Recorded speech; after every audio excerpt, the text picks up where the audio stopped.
work is the Rosetta Mission 2022. Actually, it's the second edition of a brand new project that I started in 2020. It's basically a comet that has been reconstructed in 3D, starting from real material coming from the E.S.A, which is the European Space Mission. The comet has been transformed like in a symbolic space, like a floating island without specific geographical coordinate, no religious specific orientation, and nothing political involved, in order to welcome people from different disciplines and from different languages. The Rosetta Mission is a VR experience. It's a game engine realized in Unity for one player at the time, but at the same time is realized also as a Mozilla Hub room open to general public. I collaborated with some activists from the E.S.A Foundation in Italy, which is a foundation focused on some specific location around Italy. Some of them are in danger, so they protect them. And for the very first time, they are trying to protect also a symbolic place, which is not natural in the normal sense. The Rosetta Stone is a geological find, very old one, that annihilate the Babel Tower purposes. So it's a piece of stone where languages has been translated in the past in order to allow civilization to be more aware of others.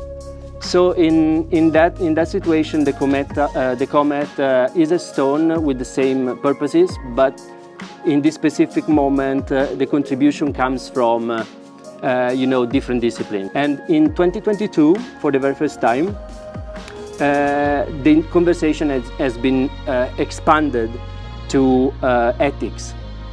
Ethics is a totally different pair of gloves. It's very dangerous, it's very, delicate. And for the new version, I asked to Angelo Plessas, an artist, a Greek artist, which is also considered as a techno-shaman, to present his non-spherical series for a new non-spherical society. The only one thing that characterized the 2022 Rosetta Mission is also this kind of path that leads you to the top of this kind of comet, which is a path of flags of the LGBTQ community. So it's a path that reminds, the path of the Everest mountain, to challenge you spiritually and ethically, but also physically. Artificial intelligence is very much important in that kind of experience, because it opens another perspective to the experience itself. I just created a real sculpture. I engineered this sculpture with a particle detector and an artificial intelligence that each detection is able to be translated in a word taken from a basin of text that in this specific case is a mix of the Kyoto Protocol, the Paris Agreement, the Agreement of Montreal, text written by Greta Thunberg, and together with text of an amazing text of Bruno Latour, The Politics of Nature. So the output is a sculpture that speaks the language of particles that comes from the space, that arise from very big explosion in the deep space. They pass through the atmosphere of our planet, and that they reach the sculpture. At the same time, I created an avatar, which is a very specific reconstruction of the real sculpture, but in 3D.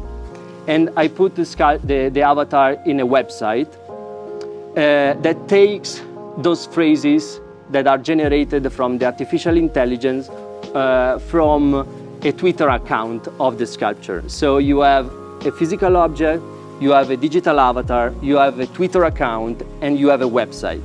But the labyrinth of the artificial intelligence is not finished yet, because then on the Rosetta Mission, on the VR experience, on Mozilla Apps room, you can find the same avatar with a link that allows you to listen in real time the voice of the artificial intelligence that actually is speaking right now. So artificial intelligence is a way to inform ourselves that we are information that moves in space and time.